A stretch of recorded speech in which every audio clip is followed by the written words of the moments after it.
Lord Jim by Joseph Conrad. Chapter 3.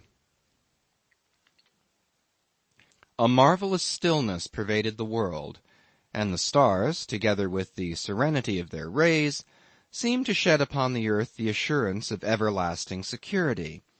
The young moon recurved, and shining low in the west, was like a slender shaving thrown up from a bar of gold, and the Arabian Sea, smooth and cool to the eye like a sheet of ice, extended its perfect level to the perfect circle of a dark horizon.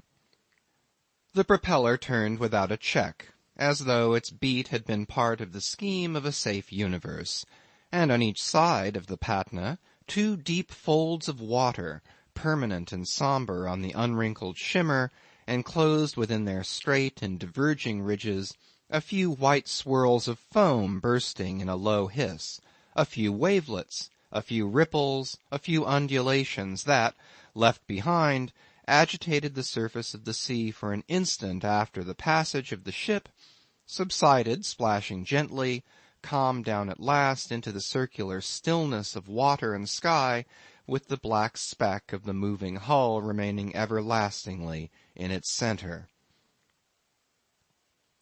Jim on the bridge was penetrated by the great certitude of unbounded safety and peace that could be read on the silent aspect of nature, like the certitude of fostering love upon the placid tenderness of a mother's face.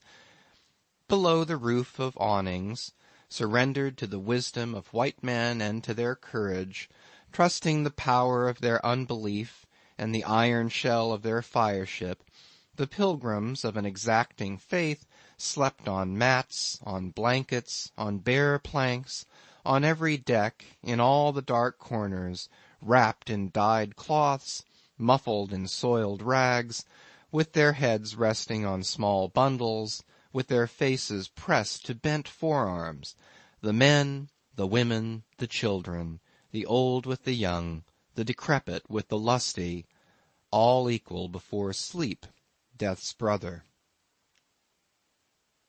A draught of air, fanned from forward by the speed of the ship, passed steadily through the long gloom between the high bulwarks, swept over the rows of prone bodies.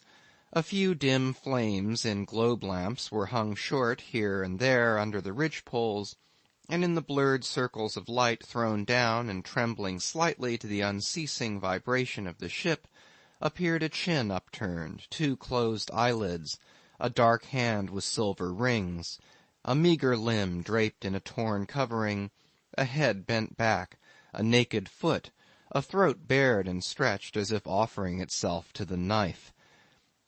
The well-to-do had made for their families shelters with heavy boxes and dusty mats.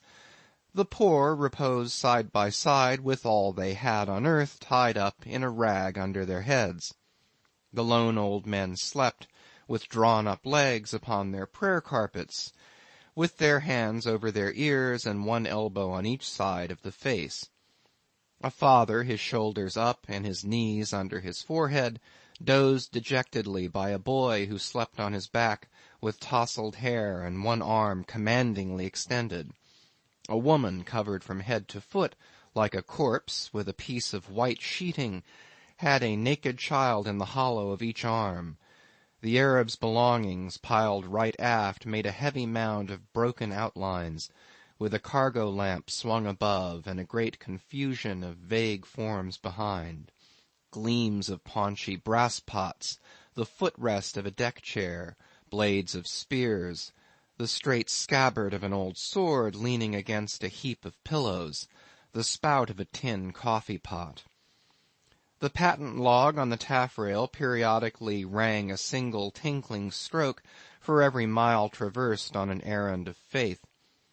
Above the mass of sleepers a faint and patient sigh at times floated, the exhalation of a troubled dream, and short metallic clangs, bursting out suddenly in the depths of the ship, the harsh scrape of a shovel, the violent slam of a furnace door, exploded brutally, as if the men handling the mysterious things below had their breasts full of fierce anger, while the slim high hull of the steamer went on evenly ahead, without a sway of her bare masts, cleaving continuously the great calm of the waters under the inaccessible serenity of the sky. Jim paced athwart, and his footsteps in the vast silence were loud to his own ears as if echoed by the watchful stars. His eyes, roaming about the line of the horizon, seemed to gaze hungrily into the unattainable, and did not see the shadow of the coming event. The only shadow on the sea was the shadow of the black smoke pouring heavily from the funnel, its immense streamer, whose end was constantly dissolving in the air. Two Malays, silent and almost motionless, steered, one on each side of the wheel, whose brass rim shone fragmentarily in the oval of light thrown out by the binnacle. Now and then a hand, with black fingers alternately letting go and catching hold of revolving spokes, appeared in the illumined part. The links of wheel chains ground heavily in the grooves of the barrel. Jim would glance at the compass, would glance around the unattainable horizon, would stretch himself till his joints cracked, with the leisurely twist of the body, in the very excess of well-being, and, as if made audacious by the invincible aspect of the piece, he felt he cared for nothing that could happen to him to the end of his days. From time to time he glanced idly at a chart pegged out with 4 drawing pins on a low, 3-legged table abaft the steering-gear case. The sheet of paper portraying the depths of the sea presented a shiny surface under the light of a bull's-eye lamp lashed to a stanchion, a surface as level and smooth as the glimmering surface of the waters. Parallel rulers with a pair of dividers reposed on it. The ship's position at last noon was marked with a small black cross, and the straight pencil line drawn firmly as far as Perim figured the course of the ship, the path of souls toward the holy place, the promise of salvation, the reward of eternal life, while the pencil, with its sharp end touching the Somali coast, lay round and still like a naked ship's spar floating in the pool of a sheltered dock. How steady she goes, thought Jim with wonder, with something like gratitude for this high peace of sea and sky. At such times his thoughts would be full of valorous deeds. He loved these dreams and the success of his imaginary achievements. They were the best parts of his life, its secret truth, its hidden reality. They had a gorgeous virility, the charm of vagueness. They passed before him with an heroic tread. They carried his soul away with them, and made it drunk with the divine philtre of an unbounded confidence in itself. There was nothing he could not face. He was so pleased with the idea that he smiled, keeping perfunctorily his eyes ahead, and when he happened to glance back, he saw the white streak of the wake drawn as straight by the ship's keel upon the sea as the black line drawn by the pencil upon the chart. The ash buckets racketed, clanking up and down the stokehold ventilators, and this tin-pot clatter warned him the end of his watch was near. He sighed with content, with regret as well at having to part from that serenity which fostered the adventurous freedom of his thoughts. He was a little sleepy, too, and felt a pleasurable languor running through every limb, as though all the blood of his body had turned to warm milk. His skipper had come up noiselessly, in pyjamas, with his sleeping jacket flung wide open. Red of face, only half awake, the left eye partly closed, the right staring stupid and glassy, he hung his big head over the chart and scratched his ribs sleepily. There was something obscene in the sight of his naked flesh. His bared breast glistened soft and greasy, as though he had sweated out his fat in his sleep. He pronounced a professional remark in a voice harsh and dead, resembling the rasping sound of a wood file on the edge of a plank. The fold of his double chin hung like a bag triced up close under the hinge of his jaw. Jim started, and his answer was full of deference. But the odious and fleshy figure, as though seen for the first time in a revealing moment, fixed itself in his memory forever as the incarnation of everything vile and base that lurks in the world we love. In our own hearts we trust for our salvation, in the men that surround us, in the sights that fill our eyes, in the sounds that fill our ears, and in the air that fills our lungs. The thin gold shaving of the moon, floating slowly downwards, had lost itself on the darkened surface of the waters, and the eternity beyond the sky seemed to come down nearer to the earth, with the augmented glitter of the stars, with the more profound sombreness in the lustre of the half-transparent dome covering the flat disk of an opaque sea. The ship moved so smoothly that her onward motion was imperceptible to the senses of men, as though she had been a crowded planet speeding through the dark spaces of ether behind the swarm of suns in the appalling and calm solitudes awaiting the breath of future creations. "Hot is no name for it down below," said a voice. Jim smiled without looking round.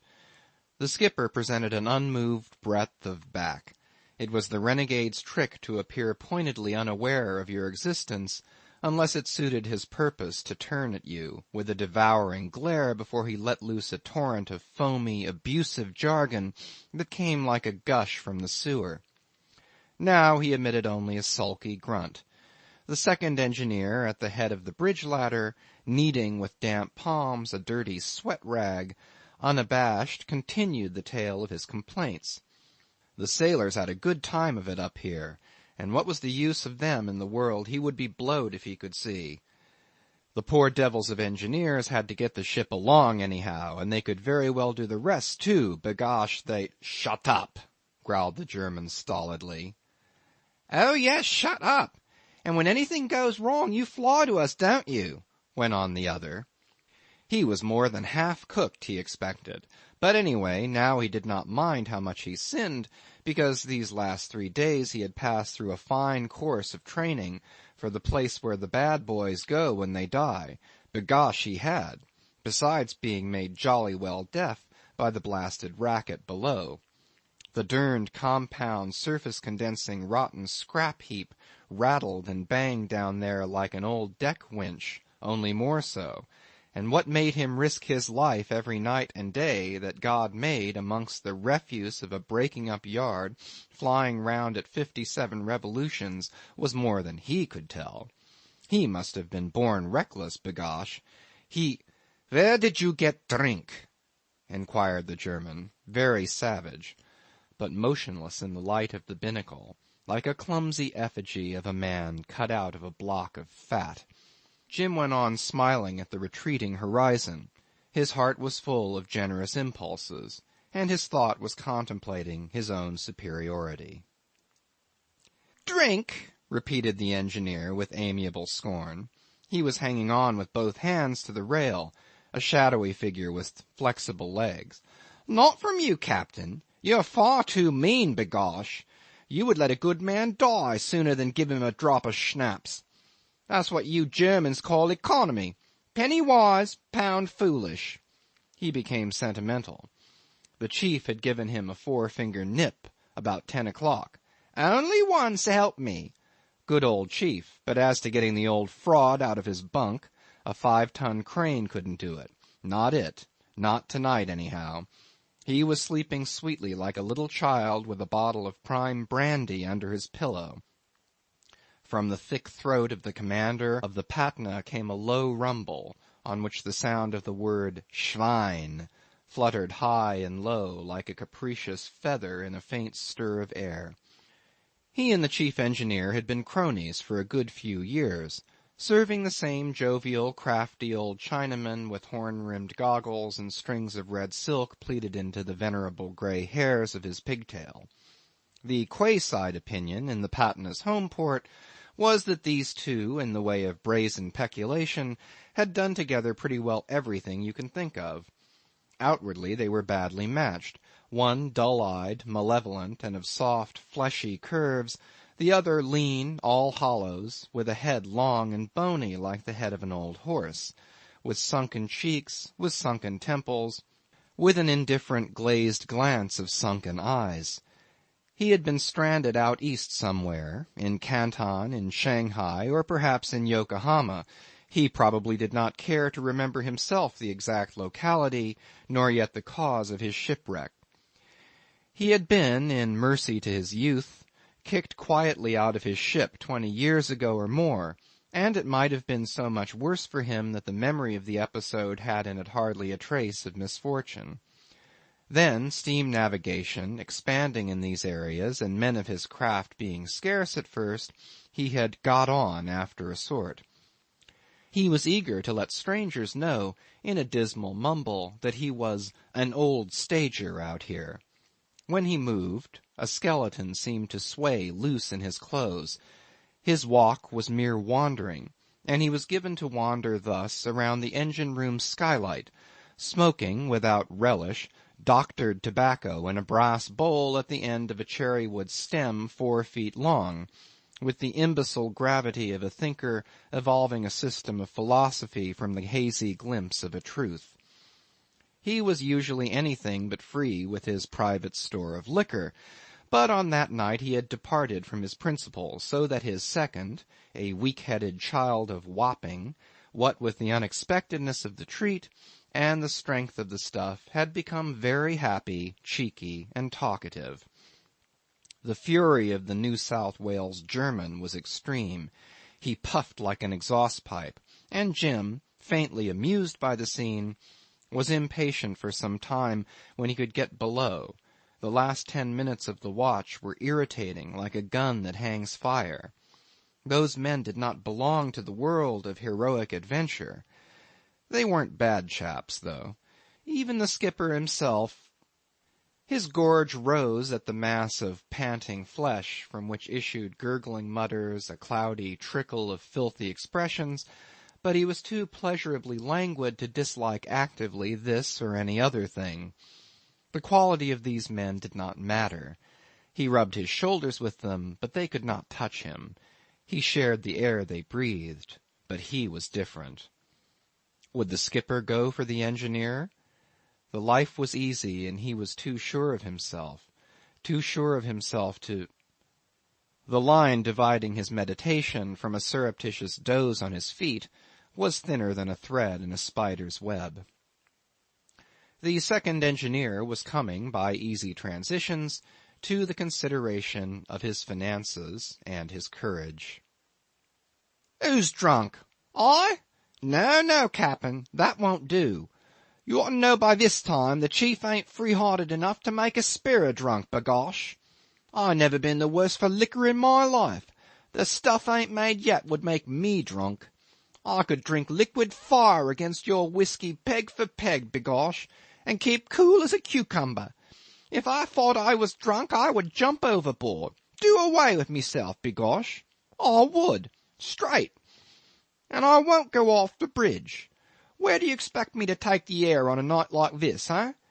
On deck, amongst that vermin down there? Likely, ain't it?